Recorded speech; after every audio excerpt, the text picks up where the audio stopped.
الله أكبر الله أكبر الله أكبر الله أكبر أشهد أن لا إله إلا الله أشهد أن لا إله إلا الله أشهد أن محمدا رسول الله أشهد أن محمدا رسول الله حي على الصلاة حي على الصلاة حي على الفلاح حي على الفلاح الله أكبر الله أكبر لا إله إلا الله. Assalamu alaikum. Juma Mubarak, my friends. My name is Soraya Deen. I traveled far from Los Angeles to be here. Of course, I broke journey in Austria and I met with Saran. And I'm so grateful to you, Saran, for this opportunity. This morning, I woke up with devout thank you to people like you for the courage you have in coming to this mosque, in being a part of this mosque. It is people like you who tirelessly work for religious freedom and the countries we live in, like the United States and Germany and this beautiful city Berlin, that is giving us, particularly the Muslim women, the right to religious freedom. The right to stand up and speak our thoughts, to speak the truth and to engage the community. Because let us not kid ourselves. The state of religious freedom around the world is in a very bad state. So once again, I stand here with deep gratitude to this beautiful country that is giving us this space. And let me also tell you, Germany is home to me. For 10 years, I couldn't have a child. I had some medical issues. And it was a doctor in Munich who treated me. And the following year, my son was born. And I talk about my son because it's his birth and his life that has been a defining moment for my work. I remember September 11th, 2007. My son was only 7 years old. And I had gone to pick him up from school. And that day he came to me crying and he asked me, "Mommy, are we terrorists?" Because September 11th is a very challenging day for us Muslims. And that day I realized it was a defining moment in my life. And that day I realized if I did not step into that place where Muslims were misunderstood, I would be not doing my work on earth. I don't know if you know Muhammad Ali, who said, "Service is the rent we pay for living on this earth." So having practiced law for over 10 years, now here I turned into an interfaith activist. I want to really represent my community, represent my faith, and make people understand that Muslims are good people. But the challenge began not when I went to the churches and the synagogues and the temples, when I came to my own mosque.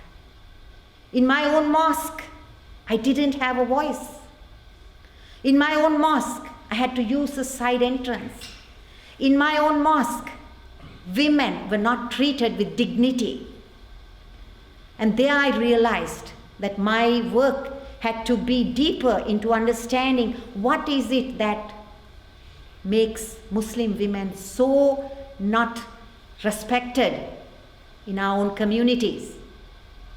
The culture, the tradition, the patriarchy and the misogyny have overtaken our beautiful faith.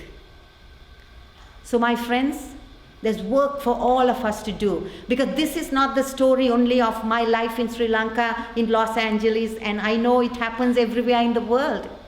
If we look around, we all need to step up into the way in which Muslim women need to be treated, particularly in the places where we pray and we congregate. In 2018, in Berkeley, we opened the first mixed gender mosque, Berkeley, California. I was invited to lead the sermon. That day, I was the most prepared, but I was not the most qualified, because I didn't even wear the headscarf. But when the opportunity came, I was ready. So I delivered the sermon, and there I realized that the restrictions and the prohibitions that Muslim women have endured have to come to an end. And it won't come to an end by itself. We have a lot of work to do to make that happen. Like this particular mosque, where my good friend Saran had the vision and had the commitment and had the foresight to build a mosque, to bring us all together on a rainy day even, so that we come together in community and we see the beauty of us coming together as a community. So today, I want you to know for sure that our leadership, your leadership, is sought, is needed. It could be in your community, it could be in your mosque, it could be in your city, it could be in your country. So we have to be ready, because we don't want to play small. Who are we to play small? We are all blessed with greatness, my friends. The abundance of gift, talents, and abilities that is bestowed on every one of us calls for us to serve that, to share that with our communities.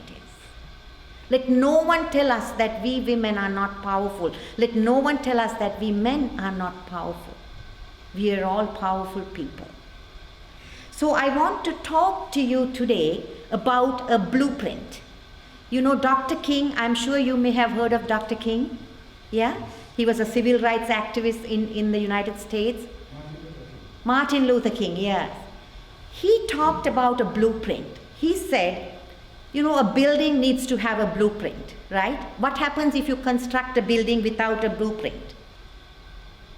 It's going to collapse. It's going to be shaky. So he said that whatever we do, we need to have a blueprint, a strong vision of what we are here to do, who we are. So I want to talk about 3 guidelines for a blueprint that will work for us, for you. And you might want to change that, and that's perfectly all right. My first blueprint is we need to know who we are. Who am I? What is your story? And what makes you tick? The story I told you about my son was a defining story in my life. I knew that I couldn't any longer be just going to courts, fighting for a case and coming home. I knew I had more to do in the community. So I want you to take a moment as you listen. What is it that you are called to do? What do you feel called most? Like Siran had a reason she built this mosque. She brought us together. Like that, every one of us. Why? What is your calling? Is something we have to always focus on. We need today people who can speak hope, who can speak love, and who can heal the planet.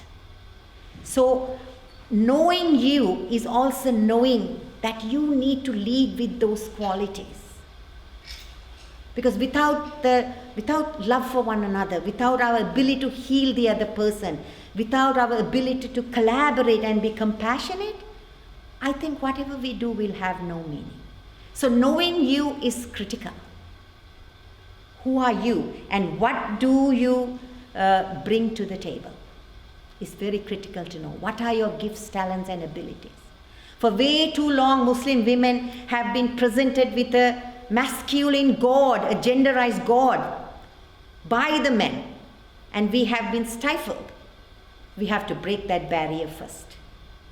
If we are going to thrive as a community, as a Muslim community, who can not only serve the community, but be a light to this beautiful nation.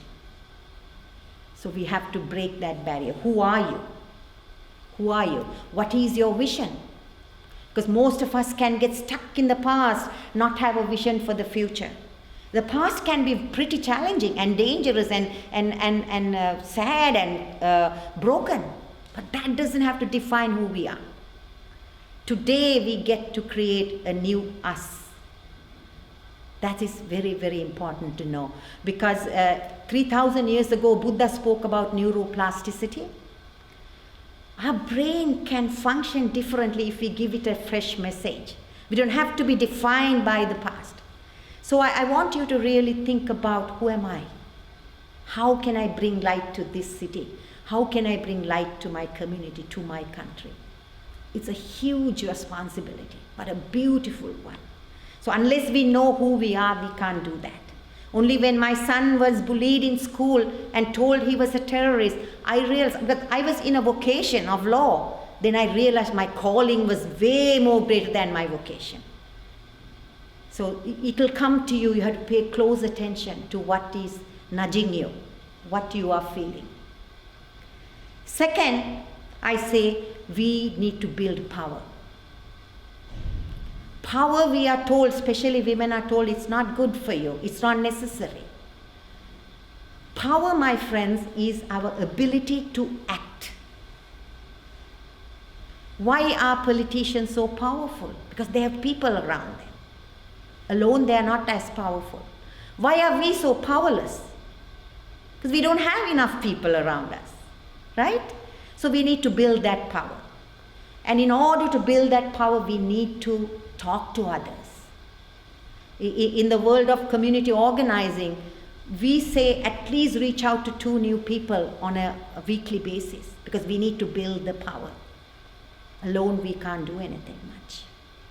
So building power is our ability to bring people together and to do something. Power is not a bad thing. Be very clear in saying, I want to be a powerful woman, or I want to be a powerful man. It's okay.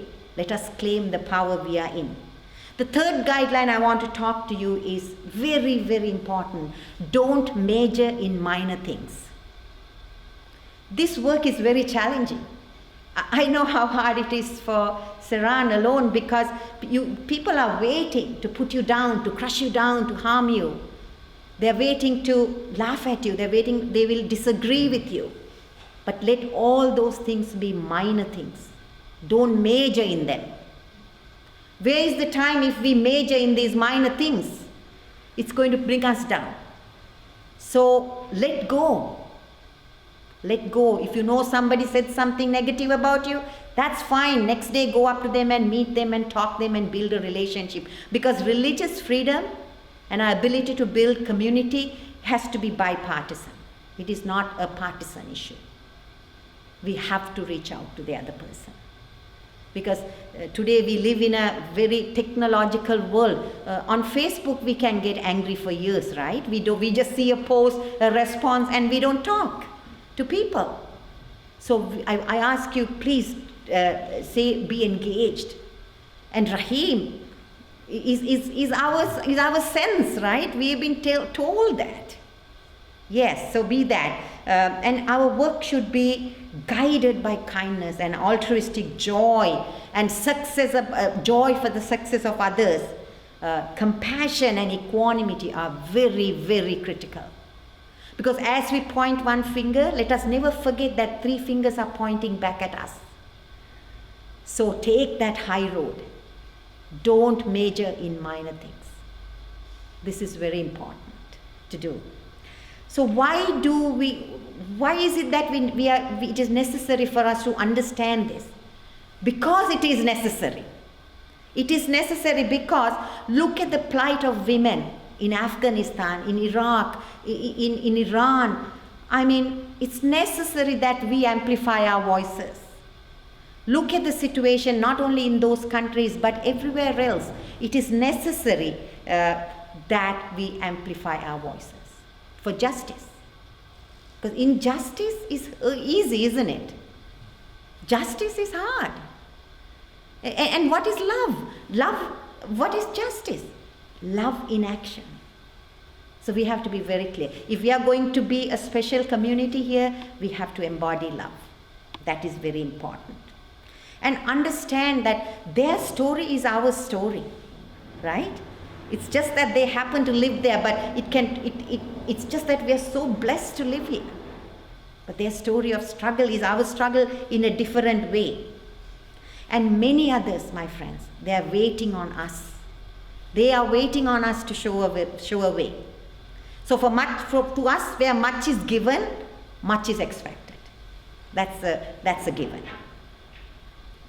Then we have to understand, no matter what the challenge is, it's possible that we make a difference. It is possible.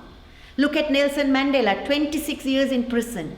He comes out to become the president of South Africa. Who thought it's possible? No matter what, look at Gandhi's story. I come from South Asia, so I want to tell you the story. Gandhi was traveling in a train and he was in a compartment that was assigned to the white South African. They told him to get off the train and he refused. They took him by his collar and pushed him out of the moving train. What did he do? He went back to India and created the largest non-violent movement. So it's possible. There is no excuse for us to say, this is hard. It's possible. Look at Mother Teresa. When she went to India, she was stoned and she was ridiculed. But she stayed because she wanted to care for the uncared. So what do you think is that possible for us to do? What is possible? I would say what is impossible for us to do? And then, lastly, let us remember, it's you. It's you. Nobody's going to write your story or sing your song or build your mosque. It's you. If you have a vision, you have to work at it. It is you. So we do, there are so many things that you will say is needed. Understand what moves you. So it's you. Go deeper and see that what is it that you are here for? Out of million sperms, just one multiplied, and that's why you are here. Don't ever underestimate your presence in this world. So, what is your defining moment then? I told you about my son and my call to social justice. So, think and pay close attention to the stories. And the most powerful question you have to answer today, given the rights and privileges and the beauty of what we can experience in a country like Germany. The question is not whether Islam will influence Germany, but how Islam will influence Germany. It's very critical for us to know. How will you make it happen? Is it going to be a compassionate, righteous faith? Or is it going to be tarnished like how it is? So that is up to you. So I say, every moment, my friends, is an organizing moment. Now today when I go back, I would love to, Nahid, I spoke to Nahid briefly and she and I are like on the same page. We have to find out from the other person what clicks for them. Because if your passion meets with the other person, there's a lot we can do. Every moment is a moment for you to organize. Every person is a potential activist. Every person. There must be so many of you who also believe in gender justice within the faith, within the religion, within the faith community. Every person is a potential activist. Don't give up on that. And every minute is a chance to change the world. So I want to end by saying, I think I have only 15 minutes, end by saying, let us not look at the world as it is. It is very daunting. Look at the world as it could be and take steps to make it as it should be. Thank you.